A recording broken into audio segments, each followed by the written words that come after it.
I'm Felicia Shakiba, and this is CPO Playbook, where we solve a business challenge in every episode.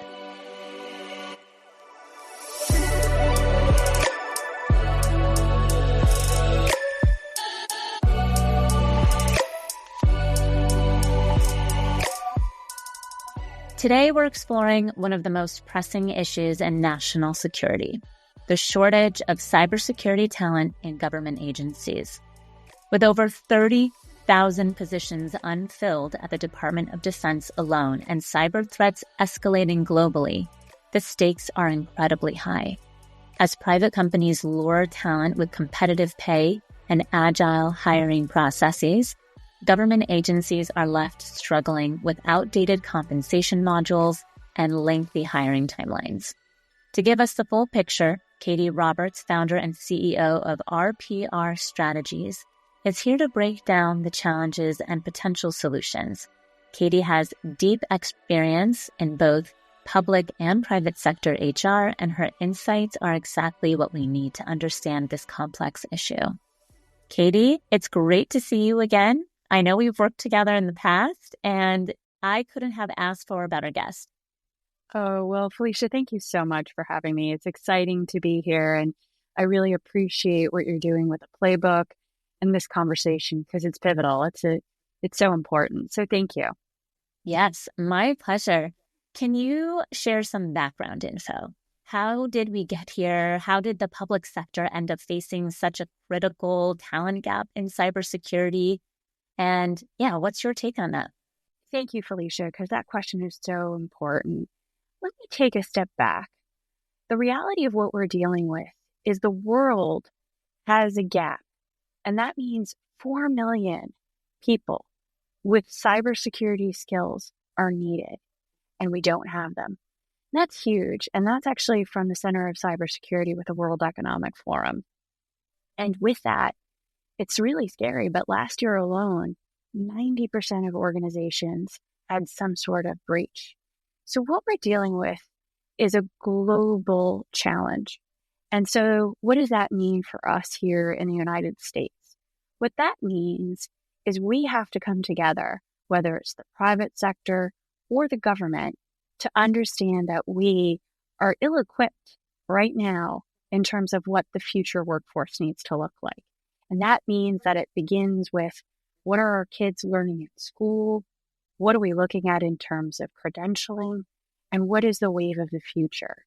I was recently actually at a conference for the Air Force, and it was specifically where industry and the government were communicating and talking together about solutions. And of course, workforce came up. And a couple of things I'd love to share, because I really do think that the Department of Defense and the various services are really getting after it. So a couple things. First and foremost, what we have to do is we have to start, our technology needs to be simpler. So for example, if we think in terms of, Python and all these various different, certifications and educational tools that we currently have, what we have to do is we have to make it easier. We have to make it simpler. The reality is today, everything is on your phone or a gadget, right? We have to make the trainings simple. We have to make sure that anybody, whether they're 16, 24, 34, 64, that they can learn and they can understand how to use technology and how to, not everyone needs to be a coder, but that they can do the basics. The other thing is that what we have to understand is we really are building a community, right? And this is one of the things that I think is fantastic because the senior leaders at this conference were talking about, we understand the workforce has changed. Not everyone's going to spend 20, 30, 40 years working for the government or 20, 30, 40 years working for any company. But what we have to do is we have to create the mechanisms where people can be flexible. They can go and work in government for 3 to 5 years. They can go to the private sector. They can come back into government. So that flexibility to create an ecosystem of people that have, whether it be cybersecurity expertise, or if they're experts in quantum physics or quantum computing. So we need to create that flexibility. I think it's also how the government recruits. So, for example, at this conference, a two-star Army general was brilliant in what he was talking about. He said, something that really was so simple. He's like, we are fundamentally changing how we recruit. He talked about, look, in the old days, right? They would just wait for people to walk through the door and come and say, hey, I want to join the United States Army. That's not what we're doing anymore. What's happening is recruiters are meeting young potential candidates and young potential professionals where they're at, whether it's on social media, whether it's in job boards, whether it's at schools, whether it's at gaming conferences, whether it's you name it, where they're meeting the new potential, members of the United States Army, both on the civilian side and on the military side where they're at.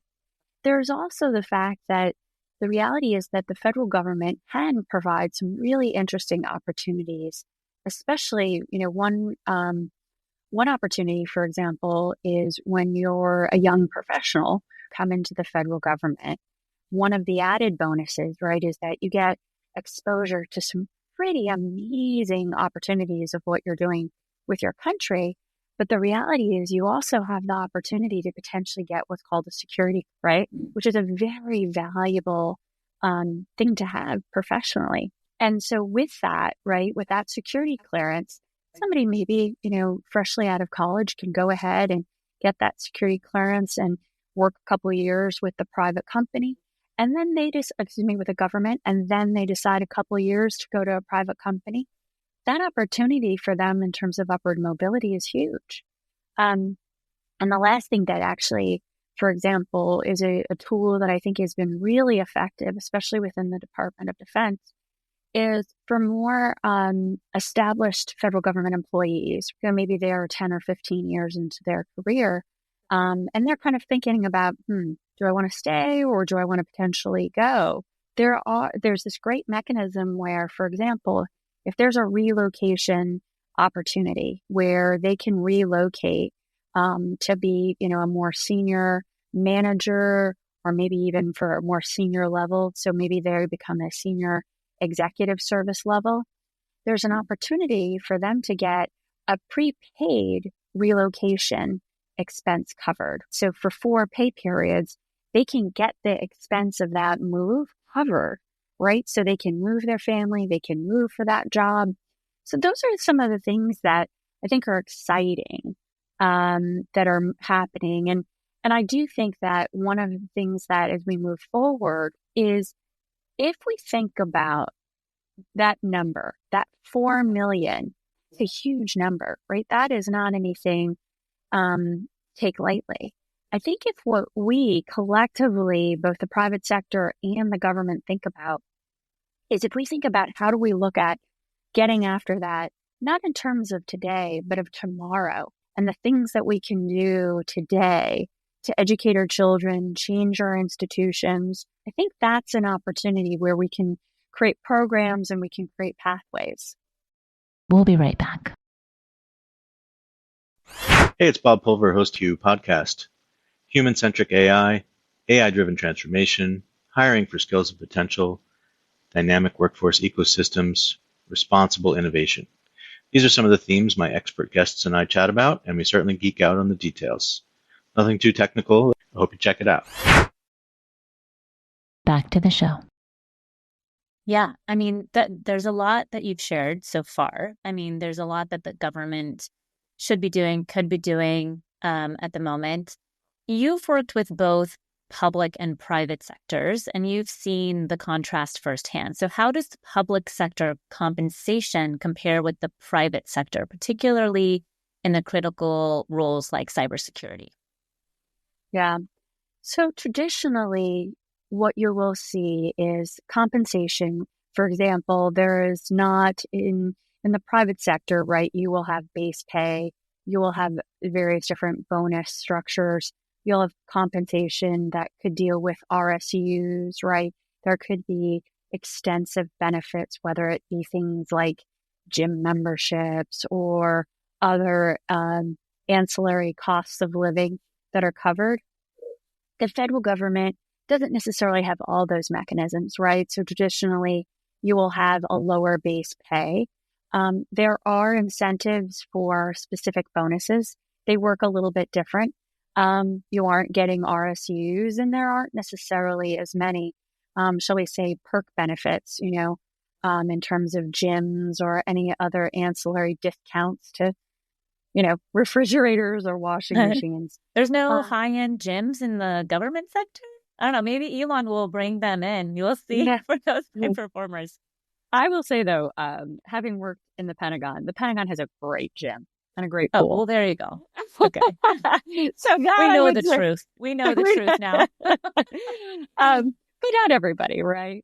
And that's not necessarily always an incentive. But I think that where the government does have an advantage is it has an advantage in terms of mission. I think sometimes, think about it. We're dealing with a very, very dynamic geopolitical world, whether it be in Ukraine, or Israel, and just so many things. And look, each of the various different departments have a role in helping, right? Whether they're protecting our citizens, whether they're protecting our economy, right? There's all sorts of ways. Personally, I had the opportunity to serve at both the Department of Defense and the Department of Veterans Affairs, and I can say those opportunities were priceless, helping people that have, given their lives, right, in terms of their service, right? And, being a veteran is, it's not easy. A lot of people will spend a lot of their not only their life, but their career away from families. And they, when you sign up, especially if you're a member of the military, and even the civilian population, you're signing up to deploy and to go to very dangerous places. A lot of what I'm encouraged about is in terms of our country and our citizens is people want to contribute. They want to contribute to their community. They want to contribute to their country. And that's where the federal government does have an advantage, because it does what calling, is better than serving, your country and your people. That's a really unique opportunity. So, yeah. And it's not for everybody. And look, I will also say I've worked for very mission-driven organizations in the private sector, whether it be a company like General Electric or Walmart, right? They're great companies doing amazing things. But I think the federal government also, the advantage that they have in terms of mission is the enormity, right? So, for example, it's not many times that you can say, wow, I'm helping a workforce that's hundreds of thousands of people, or that I'm making a direct impact in giving money to small businesses, or et cetera, you name it, right? Because all of the departments, it's not just, within the defense and national security departments, but all the departments are contributing in some way, shape, or form. And so it does. I will say one of the things that in conversation with young professionals, they want something that is purposeful. Yeah. I mean, I've worked with high performers in, for example, let's call it ad tech. And, they're going engineers who are going through these social media posts, and, it's social, and not that it's not rewarding, but there's a different level richness of mission-driven affiliation than with a position like the government, where you're actually having direct impact, not only on people's lives, but, protecting or saving American lives. I see how that can go a long way. And that kind of, I would say, is the compensation that's non-monetary to really attracting top talent. You mentioned that obtaining a security clearance can add significant value to the government role. So can you share how agencies might better use this as a recruitment tool to attract top talent, especially for those coming from the private sector? Yeah, no, it's a good question. If you think about a security clearance, what is that? Well, it's background. It's ostensibly a background check that you as an individual have the ability to have classified information in certain ways and in certain times, right? Should you need it. I think, if you translate that to the private sector, so for example, if somebody comes from the government into the private sector with a security clearance, what that means is that individual is, tried and true and tested and trusted. And that is something that, especially when you look in terms of management, in terms of whether it's people or money, that's huge, right? This is somebody who, there are certain things that you have to do to maintain that security clearance. So that means that you come with a level of experience and proven capability and seniority. So translate that to a, early career individual who's making a decision, right, between a private sector company and potentially going into the government. Well, potentially they won't have that, opportunity to get clearance because they wouldn't necessarily need it in the private sector. But in terms of what's the value add of going to the government, getting that clearance, and then potentially spending a couple of years in the government and going to the private sector, well, let me say that clearance is immediately going to be able to elevate you and create opportunity as a competitive candidate, because not everybody can get a security clearance. And that's a differentiator. And what it also does is that, look, getting a security clearance is not easy. It's an arduous process. You have to go, you have to do an interview, you have to do all sorts of stuff. And that's not easy. And so that means that there's an extra due diligence, especially, right, sometimes in interviews, right, especially as you're dealing, maybe you're young and in your career, right, but you want to go for that big job. Well, sometimes it's a challenge. People will question whether or not you have that authority, you have that capability. But a security clearance is something that's very serious. And when you have that, somebody's going to be like, okay, this kid is not joking. That's somebody who's serious, who can take responsibility, who is proven, to the governments that they are capable to handle some pretty important things. So it really can be a differentiator. And I think it's also a game changer because it means that not anybody has a clearance. It means that they're doing work that is absolutely vital and tied to a specific mission that is helping serve their country. So that's huge. And that's no easy responsibility that anybody takes on. So I think that it really, it's an avenue opener. Katie, President-elect Donald Trump, his inauguration is coming up next week. And with that comes Elon Musk's infamous efficiencies of the government that he's been sharing and talking about, Doge. Can you tell us a little bit more about what this means and maybe how it might tie to some opportunities around cybersecurity? Great question. So I think that, look, the federal government is very large, as we all know. And it doesn't matter if you're the federal government, you're a privately held company, a publicly traded company, or even your household. There's always opportunity to be more efficient with your money and your people. And so I think that, if you think about in terms of Elon Musk, he is a businessman. He's had to build companies, right? He's had to work with the federal government. He's had to be at the tip of the spear in terms of innovation. And I think that's what he'll bring to this, right? And I think, look, it doesn't matter what administration. I think that any administration has a responsibility to the American taxpayer, right? In terms of responsibility of our tax dollars and serving our country, right? And I think that what is exciting is that I think it doesn't matter what department you sit in or, what administration. I think everyone understands how important technology and advancement has to be, right? If we think about some of the threats that our country is faced with, it has to deal with, if you think about China, look at, for example, there's some basic things that if we are not ahead in terms of technology, we're not going to be, the country we are. And that's a real reality. And so where I think there's opportunity is to say, look, let's go ahead and see how do we put money more money to the programs we need and to the workforce we need and be efficient. So I think that's going to be something that they're going to spend quite a bit of time on. They've talked about in some different ways. And I think that, with a new administration and the president-elect, that'll be key. And the first 100 days of his administration will be about getting in certain leaders and figuring out how we can be more efficient. We'll be right back. Back to the show. Yeah.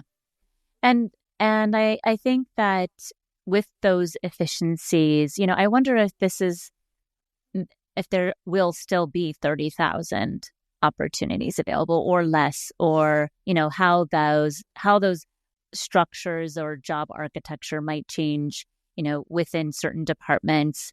I think it'll be interesting, which leads me to my next question, which is really about compensation structures, around different levels, as different structures for different levels or different degrees.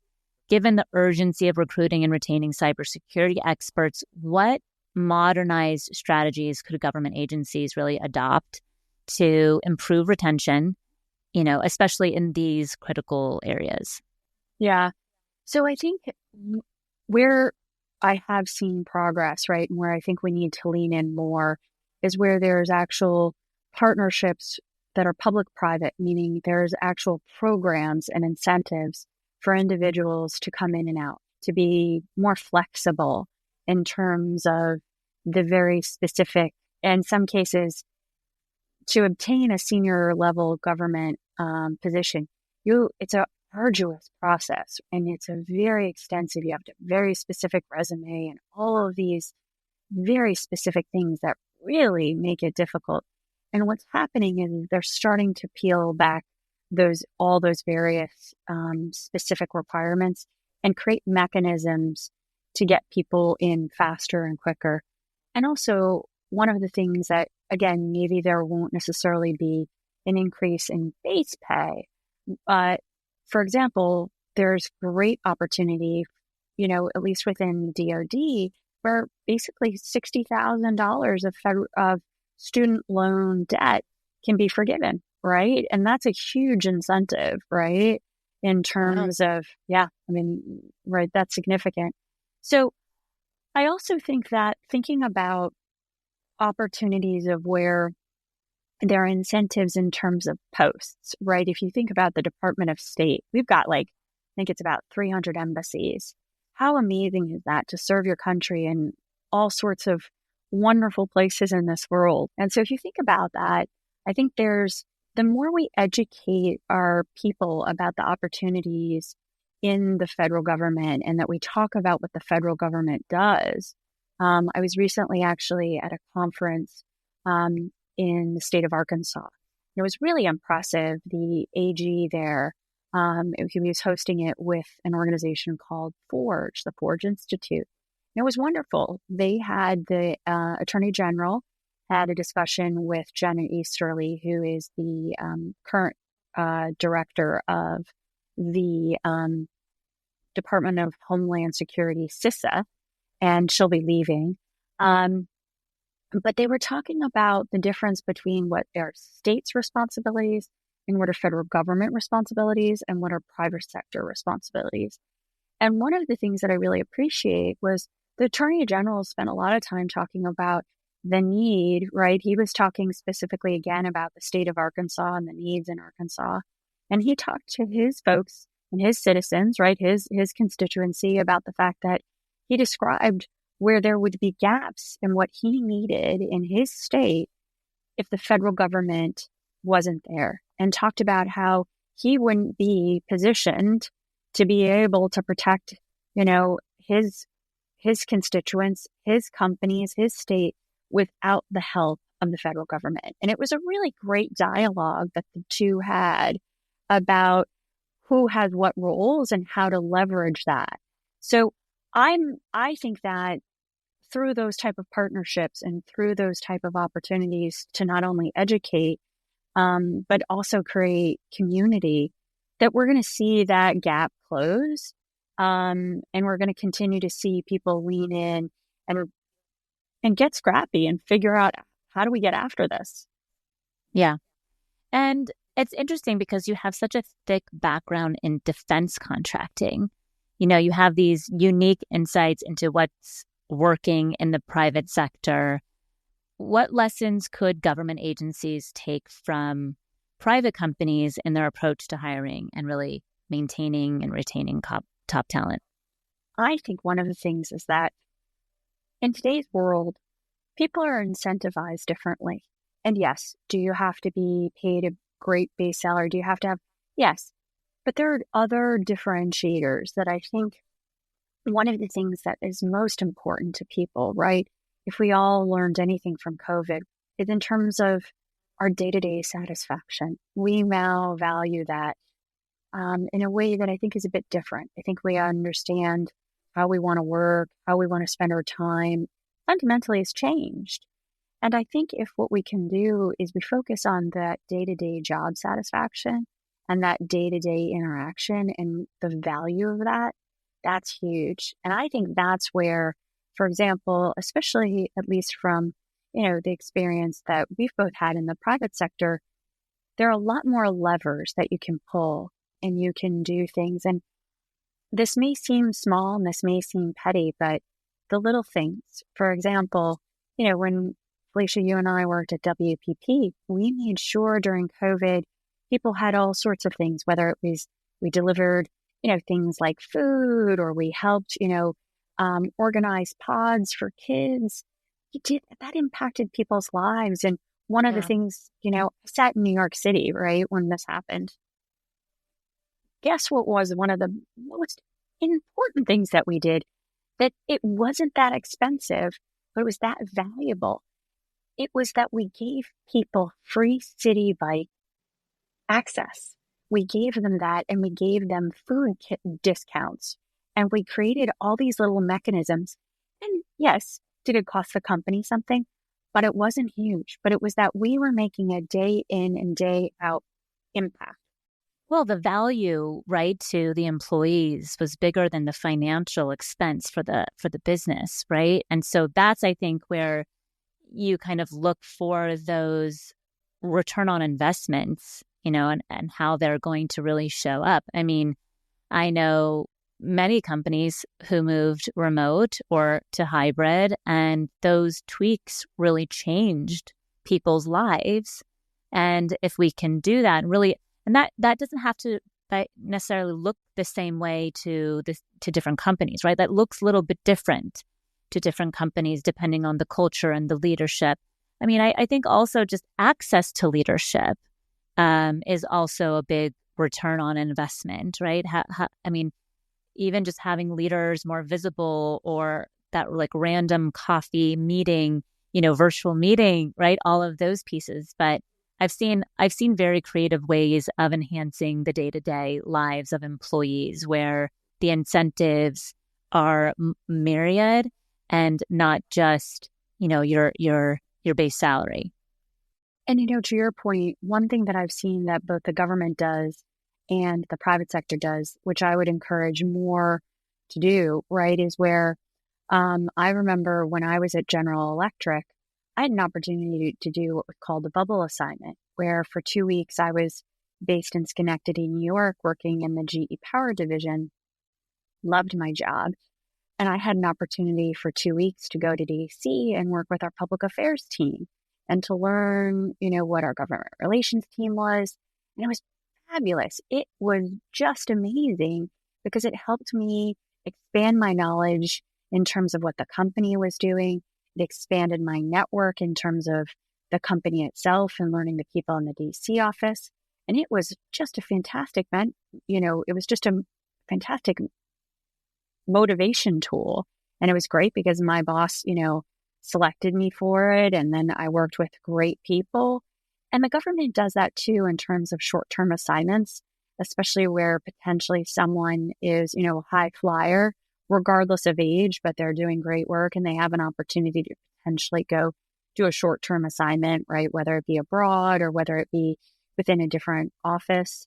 I know various different agencies who do that. And I think it's so important. That ability to create to create exposure is huge, because that's really where especially a lot of people can figure out what they want to do when they grow up, right? Yeah. All right.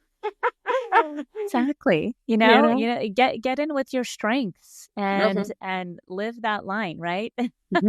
Exactly. Well, Katie, you've highlighted so many of the hurdles within government HR. What are some immediate steps that agencies could take to make the talent acquisition process less frustrating, more efficient for both the candidates and the hiring managers? Well, first of all, I want to commend them for all the work that they're doing, right? I first want to say to, the talent management community, the HR community, the workforce writ large, like, bravo, because I know each and every day, people are really doing tremendous work. Where I think there's opportunity, though, is I think that challenge assumptions. Just because it's been done that way 5 years, 10 years, 20 years, or you think it has to be done that way, I would just question that, right? I mean, this is the time to do it, when Elon is about to turn a page. Look, I think regardless of political administration, there's always opportunity, right? I think that there's always opportunity to challenge assumptions, right? And I think that just because you've had to fill out those 10 boxes doesn't mean you have to continue to do that. And I see more and more people thinking creatively. And so I just encourage people to do that, encourage to ask the questions, challenge assumptions, and work with your teams. And I think it's a mind shift. It's being solution oriented and focused on solving problems versus, did I, fill out whatever form? And I know that's challenging and it's a balance, but I do think that change is hard. And I really want to say, though, that I have seen a lot of change from when, I won't tell you when I started in the government, because that would then tell you how old I am. But you're 21 on the show. Everybody's 21 on this show. Love it. Fantastic. Yeah. So just 2 years ago. Right. No, but but I think that it's come a long way. I really do. And I think that, at least from when I started, even when I started in state government, it's changed. So I think that's really encouraging. And look, I think that it takes courage, right? It takes raising your hand and saying, can we do it differently? I want to commend the government contracting industry and the proactiveness of the contracting and programmatic offices who have really worked together to create new opportunity and who've been really pushing in terms of thinking about how to do things differently, especially with small businesses, and creating different contract vehicles and different ways to cut through some of bureaucracy, focused on solving problems and getting after the mission. So I think there really is some good work. I think that more will continue, and we have to, it's all about partnership. I believe that the private-public partnership and that nexus is just pivotal. Well, Katie, thank you so much for sharing your insights and expertise on this very critical topic. It's clear that while the challenges are significant, there are strategic steps that the government can take to bridge these gaps. And bringing in the talent that's needed and ultimately protecting our nation's cybersecurity infrastructure. So thank you so much for being here, Katie. It's good to see you. Oh, thank you, Felicia. And all the best in the new year. If today's episode captured your interest, please consider sharing it with a friend and leaving a review. To learn more about how CPO Playbook can support you or a leader you know with executive coaching or organizational transformation, visit us at cpoplaybook.com. Your support as a subscriber means the world to us, so thank you for tuning in. I'm Felicia Shakiba. Let's connect on LinkedIn. See you next Wednesday.